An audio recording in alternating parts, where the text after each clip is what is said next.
Okay, let's dive in. You've handed us some truly fascinating source material today, a document that really plunges into a concept that pushes the boundaries, of what we typically think of as human potential and intelligence. It really does, yeah. The core idea it gets into is what the author calls quantum consciousness, or QC for short. Mm-hmm. And it's not presented as just like being super smart or really emotionally intelligent. Right. The source defines it quite specifically. It says brain unification plus singularity. It's framed as a kind of super version of self. That's a pretty provocative starting point, isn't it? Brain unification plus singularity. So our mission with this deep dive really is to unpack what this specific document means by quantum consciousness, what incredible abilities it claims someone with QC could possess, how the author proposes you might actually achieve this state using a method they call the diamond design, and all the, genuinely surprising concepts and sources this document links together. Exactly. It's a unique blend. It sounds like scientific principles, sort of, but also metaphysical ideas and even claims about, secret research in ancient texts. So let's start by exploring what this document says quantum consciousness is, and maybe more strikingly, the extraordinary capabilities it attributes to someone who reaches this state. Yeah, because the claims here are...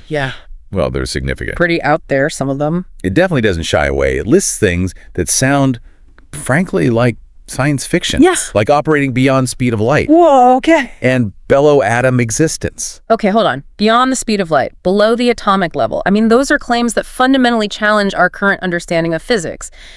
Does the source offer any hint, any clue as to how this is supposed to be possible? Well, it lists them as capabilities unlocked by achieving QC. It doesn't really detail the physical mechanism, It just states these are potential outcomes.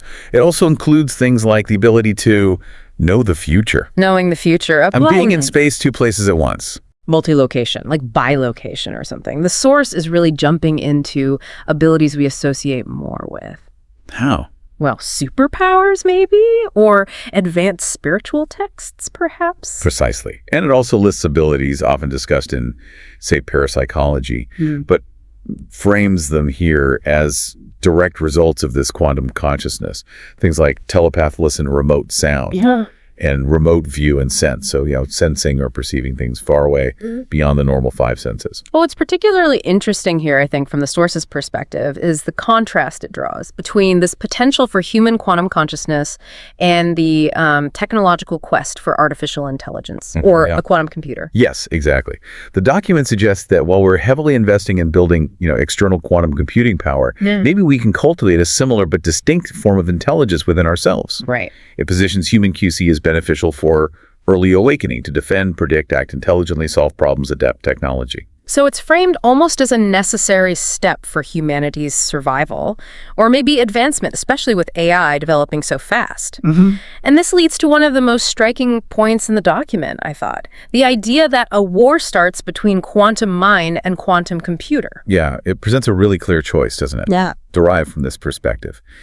Do we bet by conscious computer or stay conscious armed in mind? The source implies this isn't just some hypothetical future. It sees it as a conflict that's, already beginning. Okay, so if these are the incredible, maybe almost unbelievable powers attributed to QC, and it's presented as this potential counterpoint to AI, the natural question is, why is humanity even seeking this state in the first place, according to this document? What's the motivation? Well, the source ties it back to some really fundamental human struggles. It talks about man's search for himself and truth, dealing with uncertainty about the future, with fear, failure, suffering, risk, both on a personal level and, it seems, for nations too. It also makes that pretty bold claim, doesn't it, that only 5% left mind exploited for this civilization. Right, which directly supports the idea that mind integration is needed to solve the secret. The source is basically suggesting our current civilization is operating on just a tiny fraction of its potential. And unlocking this secret, whatever it is, requires a fundamental shift in how we use our minds. Exactly. And this is where the document takes another really intriguing turn. It claims that worlds such as CIA classifies it as a secret research and keeps it confidential. Right.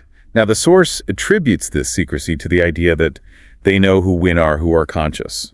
And again, it's crucial for you listening to remember we're neutrally presenting this information from the source. This document claims powerful entities are aware of this stuff and are classifying research into this kind of consciousness. Believing it holds the key to victory or power, essentially. Yeah, it posits this secrecy as evidence of the concept's profound importance. Okay, so if this is the goal, this powerful, maybe future-seeing, multi-locating, telepathic spate, and it's tied to deep human needs and even, these claims of governmental secrecy, how does the author propose you actually achieve this quantum conscious intelligence? Right, this brings us to the core of their proposed method. The author states they developed a unique philosophy, design, and strategy specifically for this purpose. The diamond design. Exactly, the diamond design. And they claim its foundation is a combination of ancient traditional plus quantum physics, Swiss cog. Ancient wisdom meets cutting-edge physics. That's quite a synthesis they're proposing. It is. And the source also claims this diamond design is so powerful it helps us decode secret manuscripts. It even specifically mentions the Book of Enoch Giz code. Wow, so that reinforces that idea we saw earlier, linking this concept to both ancient, possibly hidden knowledge and modern scientific concepts. It's trying to build a bridge, it seems, between seemingly disparate fields. Definitely. The document then outlines the key processes involved in cultivating this QC intelligence using the diamond design. It lists things like process patterns, reprogram mind, script word, script vibration, design philosophy, create target content, and create pattern game. It sounds like a pretty multifaceted training regimen. Analyzing information, actively changing mental programming, engaging with specific structured content, exercises. It mentions a minimum workable measure involving initial steps like game 1, script word 1, which suggests a kind of phased approach, not all at once. And the underlying mechanisms driving this transformation, according to the source, are word script, vibration script, and pattern analysis. These seem to be the core tools within the diamond design framework. Yeah, digging a little deeper, the source outlines how the diamond design is intended to impact various aspects of a person or their abilities. Okay, like for the mind, the goal is to change taught engine to advanced intelligence. That phrase taught engine is interesting, isn't it? It suggests our normal cognitive process is something programmed, something that can be upgraded. It does, yeah. For dimension, it aims for something extra above 5 cents, implying perception beyond our standard sensory input. And time. Well, that's impacted by allowing one to calculate and predict future, which links directly back to that earlier potential ability claim.